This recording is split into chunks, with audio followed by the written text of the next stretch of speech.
The pursuit of perfection is an impossible dream. In 1980Z, Enzo Ferrari... The Ferrari F40, it isn't just a car, is it? It's way more than that. It's a statement, a genuine piece of automotive history. And maybe most importantly, it was the very last car that Enzo Ferrari himself personally signed off on. It's the culmination of his entire life's work, his final word on what a true Ferrari should be. So let's dive in and break down the anatomy of this absolute icon. And Ferrari was totally upfront about this right from the get-go. This quote says it all. The F40 was a direct answer to customers who were starting to feel that Ferraris were getting, well, a little too comfortable, a bit plush. This was the antidote, a pure, unfiltered, and utterly raw machine built for the diehards. All right, so here's how we're going to break it down. We'll start with its incredible origin story as Enzo's last masterpiece.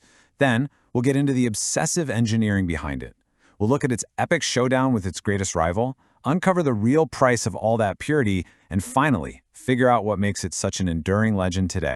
Okay, so to really get the F40, you have to go back to the man himself.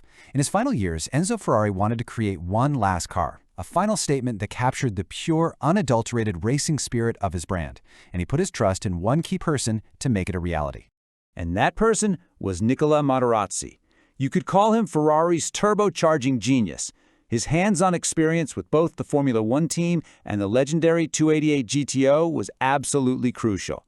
Materazzi was the guy who could take Enzo's raw vision for ultimate performance and actually forge it into a real working machine. The crazy thing is, the F40 literally rose from the ashes of a failed racing program. See, when the completely insane Group B rally series got canceled, Ferrari was just left sitting on these 5 incredible race-ready prototypes. Instead of just scrapping them, Enzo gave Materazzi an almost impossible deadline. Just 13 months to turn this track weapon into a car they could sell. That lightning-fast development is a huge reason why the F40 feels so raw and aggressive. In that race-bred origin story, well, it bled into every single decision made about the car's engineering. The entire development was driven by one single solitary goal: pure, unadulterated speed. There were absolutely no compromises for things like comfort or, convenience. I mean, you can see that philosophy just by looking at it. The F40's shape isn't just for drama. Every single vent, every scoop, and of course that iconic rear wing, it all serves a critical aerodynamic purpose. It's all designed to stick this car to the road at speeds that, back then, were pretty much unheard of for a car you could actually buy. And wow, do the numbers tell a story. At its heart, you've got this twin-turbo V8, just pumping out 471 horsepower. But here's the magic ingredient. All that power was pushing a car that weighed just over 1,250 kilograms. That incredible power-to-weight ratio is exactly what allowed the F40 to smash a major milestone and become the first production car to officially break the 200-mile-per-hour barrier. And when we say they were obsessed with lightness, we mean obsessed. The body used advanced stuff like Kevlar and carbon fiber, sure. But it's the interior where things get really extreme. There are no carpets, no radio, no glove box. You don't even get proper door handles. It's just a simple pull cord. This thing was a race car for the road in the truest sense of the word. Now, you can't really talk about the F40 without talking about its arch rival, the Porsche 959. It came out just a year earlier, and it represented a totally opposite vision for what a supercar could be. This was a real clash of philosophies. And this really lays it all out. The two cars were like night and day. The F40 was raw, it was rear-wheel drive, and it had 0 driver aids. It was all about that pure analog thrill. The Porsche 959, on the other hand, was a technological showcase. It had a comfortable leather interior, a super advanced all-wheel drive system. It was like a high-tech cruise missile. The F40 was a bare-knuckle brawl. And this simple, old-school approach wasn't for everyone. The legendary designer Gordon Murray, the guy behind the McLaren F1, he was not impressed. He famously called the F40 a big go-kart. And you know what? In a way, he was right.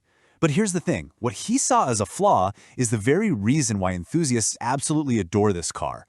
That raw, mechanical connection is what it's all about. But all of that purity, it comes at a price. A really, really steep price. And I'm not just talking about what it costs to buy one new. No. Keeping a legend like the F40 on the road today is a serious and seriously expensive commitment.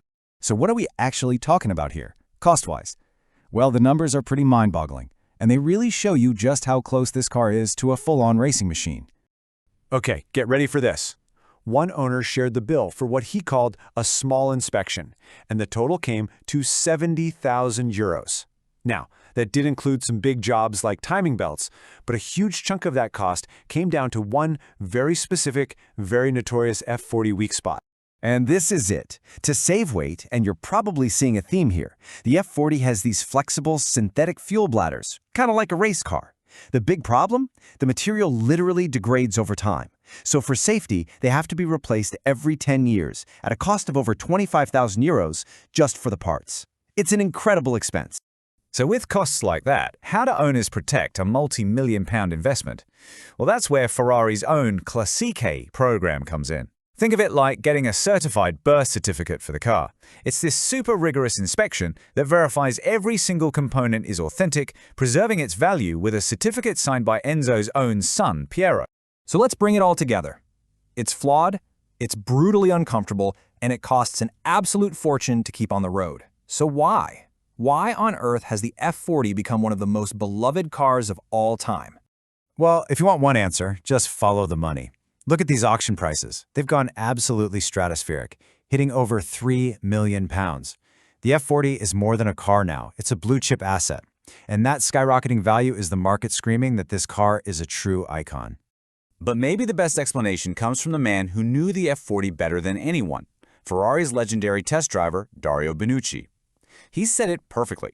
The F40 is hard to drive. It doesn't have any electronic nannies to save you. It demands your complete focus and skill. But if you can master it, the reward is a driving experience that is just second to none. And that really leaves us with a final thought, doesn't it? Today, we live in a world of supercars that are digitally perfect, incredibly fast, and honestly pretty easy to drive. So maybe, just maybe, the F40's raw, untamed, and demanding imperfection is exactly what makes it so perfect and eternal.